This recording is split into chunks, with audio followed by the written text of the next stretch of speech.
Ikiwa leo ni Aprili 27 ya mwaka wa 2025, ninakusalimu kwa jina lipitalo majina yote. Hili si jina la mtu yote, bali ni jina la Bwana wetu Yesu Kristo. Karibu katika mfululizo wa masomo ya kesha la asubuhi. Tuombe. Mtakatifu, mtakatifu, mtakatifu, Baba yetu na Mungu wetu ketia mahali pasiri juu mbinguni. Jina lako takatifu litukuzwe. Ninakushukuru kwa sababu wewe ni mwema, na kwa maana fadhili zako ni za milele. Neema yako yatosha na pendo lako latubidisha. Asubuhi ya leo watoto wako wa kiume na wa kike tumekuja miguuni pako ili kujifunza neno lako. Tunaalika uwepo wako uende pamoja nasi, ukatufundishe kuyaelewa haya tujifunzayo, na zaidi sana ukatufundishe kuyaishi katika maisha yetu. Enda nasi asubuhi ya leo katika jina la Yesu, amina.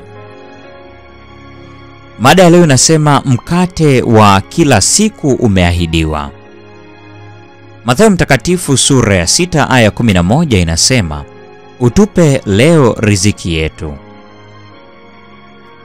Kama mtoto utapokea kila siku kile kinachohitajika kwa hitaji la kila siku.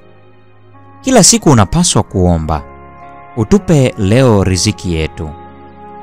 Usisumbue moyo ikiwa hauna vya kutosha kwa ajili ya kesho. Una uthibitisho wa ahadi yake, ukae katika nchi na hakika utalishwa.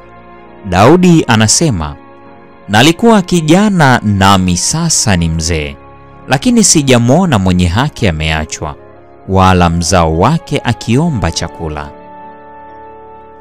Yule Mungu aliyetuma kunguru amlishe Eliya katika kijito cha Kerithi, hata mpita hata mmoja wa watoto wake waaminifu na wenye kujikana nafsi.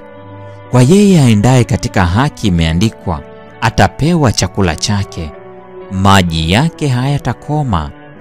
Hawataaibika wakati wa ubaya, na siku za njaa watashiba. Yeye asiyemwachilia mwana wake mwenyewe, bali alimtoa kwa ajili yetu sisi sote, atakosaje kutukirimia na mambo yote pamoja naye? Yeye ambaye alipunguza mahangaiko na mashaka ya mama yake mjane na kusaidia kutoa mahitaji kwa ajili ya kaya ya Nazareti, anamhurumia kila mama katika mahangaiko yake ili kuwapatia watoto wake chakula. Yeye ambaye aliwahurumia makutano kwa sababu walikuwa wamechoka na kutawanyika, bado anawahurumia maskini wanaoteseka. Mkono wake umenyoshwa kwao katika baraka na katika maombi yayo hayo aliyowapa wanafunzi wake. Anatukumbusha kuwakumbuka maskini. The Signs of the Times, Novemba 4 mwaka 1903. Ombi kwa ajili ya mkate wa kila siku linajumuisha sio tu ili kuhuisha mwili, lakini mkate ule wa kiroho ambao utastawisha nafsi hata uzima wa milele. Yesu anatusihi, msikitendee kazi chakula chenye kuharibika, bali chakula kidumucho hata uzima wa milele. Yohana mtakatifu sura ile ya 6 aya 27. Anasema, mimi ndimi chakula chenye uzima kilichoshuka kutoka mbinguni. Mtu akila hiki ataishi milele. Aya ya 51. Mwokozi wetu ni mkate wa uzima, na ni kwa kuutazama upendo wake, kwa kuupokea nafsini, ndivyo tunavyoula mkate ushukao kutoka mbinguni.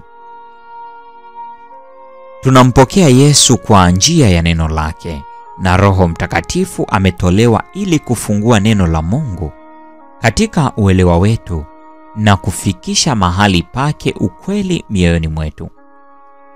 Tunalazimika kuomba kila siku kwamba tunaposoma neno lake, Mungu atamtuma Roho wake ili kutufunulia ukweli ambao utaimarisha nafsi zetu kwa ajili ya mahitaji ya kila siku.